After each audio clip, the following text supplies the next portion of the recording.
अब जरा आपको फरीदाबाद से ही अपने सहयोगी नितिन जो यहाँ पर मौजूद है, नितिन जैन की एक रिपोर्ट दिखाते हैं। नितिन ने देखा कि आधी रात के बाद भी शराब की दुकान का पूरा शटर खुला था, शराब की धड़ल्ले से बिक्री चल रही थी। अब सवाल ये है कि ऐसे में बेटियों की सुरक्षा की उम्मीद आप कैसे कर सकते हैं?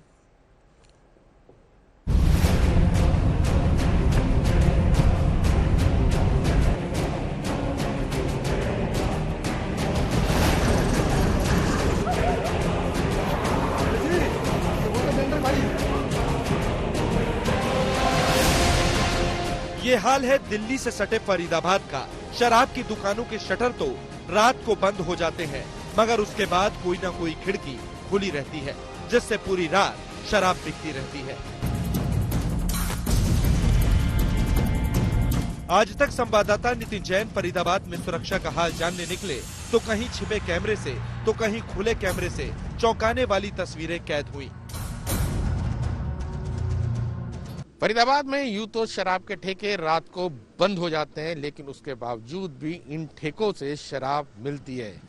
ऐसे ही हमने कई सारे ठेकों को अपने खुफिया कैमरे में कैद किया, जिसमें साफ दिखता है कि दुकान बाहर से बंद है, शटर डाउन है, लेकिन या तो शटर के अंदर कोई कैविटी है या फिर उसकी साइड में एक कोई कैविटी है जहां से शराब मिलती है। आप ऐसे ही आप देख रहे हैं ये शराब की दुकान इस वक्त बंद है, WFS शराब की दुकान का नाम है। और ये देखिए यहाँ पर एक कैविटी है जहां से शराब लोग खरीदते हैं, आते हैं और जाते हैं। हमने भी यहाँ से शराब खरीदने की डील की।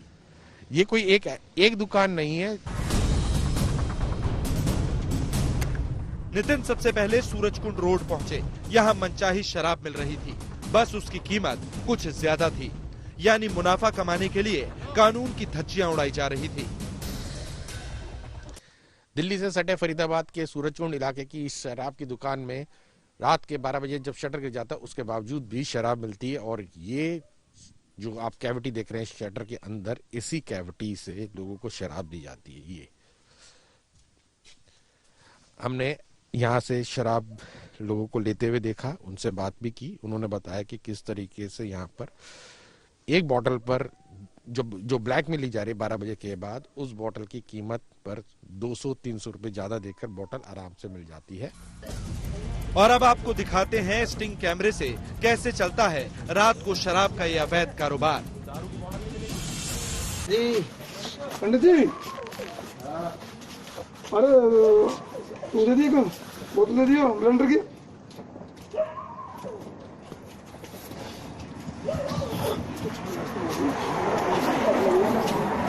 पंडित जी ये बोतल ब्लेंडर भाई कितने, कुछ कम कर लो भाई, कर लो।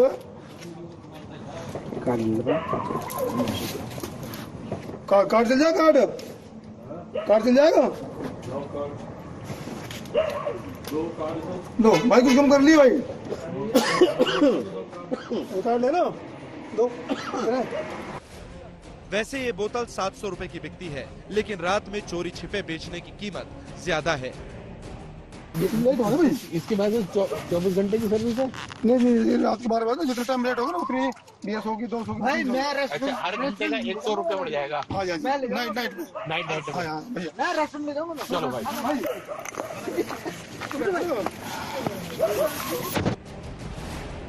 हैरानी इस बात की है कि शराब की ये दुकान पुलिस चौकी से ज्यादा दूर नहीं है। नितिन जैन को चौकी तक जाने में 2 मिनट भी नहीं लगे, लेकिन पुलिस वाले ऐसी दुकानों से बिकती शराब को रोकने के लिए क्यों नहीं निकलते, ये आप समझ सकते हैं। चौकी पर हमें पुलिस वाले नजर नहीं आए, शायद सो रहे थे। इसी बीच एक PCR वैन आकर रुकी। आज जब हम आए हमको ये नहीं मिले, वो हो सके आपके सामने ने करा हो, लेकिन हमारे सामने हम तो गश्त करते करते आ रहे हैं, देख रहे हैं हम भी। नितिन जैन यहाँ से निकले और प्रहलादपुर पहुँचे। यहाँ खिड़की नहीं, पूरी की पूरी शराब की दुकान खुली थी। माजरा समझने के लिए नितिन दुकान पर पहुँचे। दुकान खोल के बैठे हो ना आप? हाँ लाइसेंस तो होगा ही। नहीं लाइसेंस तो है, लेकिन 12 बजे दुकान कौन खोल के बैठे? 12 बजे के बाद कैसे दुकान खुली हुई है? खुली रहती है 4 बजे तक खुली रहती है। 4 बजे तक खुली रहती है, 4 बजे के बाद बंद होती है। पुलिस कुछ नहीं कहती है? नहीं नहीं कुछ दिखाना जरा, लाइसेंस एक्साइज की कोई जो है दिखाओ। दिखाएंगे अभी। ये फरीदाबाद में आती है? हाँ फरीदाबाद में आती है। हैं? फरीदाबाद में आती है ये दुकान। क्या नाम है आपका? रजनीश। मांगने पर भी दुकानदारों ने लाइसेंस की कॉपी नहीं दिखाई। कागज है आपके पास है सर? क्या नाम है आपका? आपका नाम क्या है? लाल सिंह जी, आपके पास कागज है? कोई वैध कागज है जिससे दुकान प्रूफ होती है कि आप रात को दुकान खोल सकते हैं 2 बजे? सर बिल्कुल कागज है। कहाँ है कागज? कहाँ है कागज? ठेकेदारों के पास। नहीं, ठेकेदारों के पास है तो दुकान किसकी है? ठेकेदारों की। तो ठेकेदार कहाँ है? इनके पास जब कागज मांगा गया तो कोई कागज दिखाने के लिए नहीं है। इनका कहना है कि इनकी दुकान कानूनी तौर पर खुली हुई है, लेकिन क्या कानून का दुकान खुली हुई है, हाउस ऑफ स्पिरिट्स पर कानून का पालन हो रहा है? कोई एड्रेस, कोई किसकी दुकान है उसका कोई नाम नहीं है, ना ही कब खुलती है कब बंद होती है उसका कुछ पता नहीं। और खुला खेल फर्रुखाबादी चल रहा है। कैमरामैन दीपक बिस्ट के साथ नितिन जैन, दिल्ली फरीदाबाद बॉर्डर से आज तक। नितिन, ये रिपोर्ट आपकी वाकई चौंकाने वाली है कि आप एक तो दुकान खोल के रख रहे हैं, उस हिसाब से अलग अलग एक घंटे का वो रेट भी कुछ बढ़ाते जा रहे हैं, और इसी से क्राइम आप कैसे रोकेंगे? आप एक तो खुद मुस्तैद नहीं है, फिर आप उनको शराब भी वो पी रहे हैं, उस क्राइम करने वाले जैसे लोग शराब भी आराम से पी रहे हैं, वो आराम से क्राइम कीजिए। तो आप तो हर चीज के लिए खुली छूट दे रहे हैं। फरीदाबाद में कोई ऐसी शराब की दुकान नहीं है जिसके शटर के अंदर विंडो ना हो और जहां से आप 12 बजे के बाद शराब ना ले सके।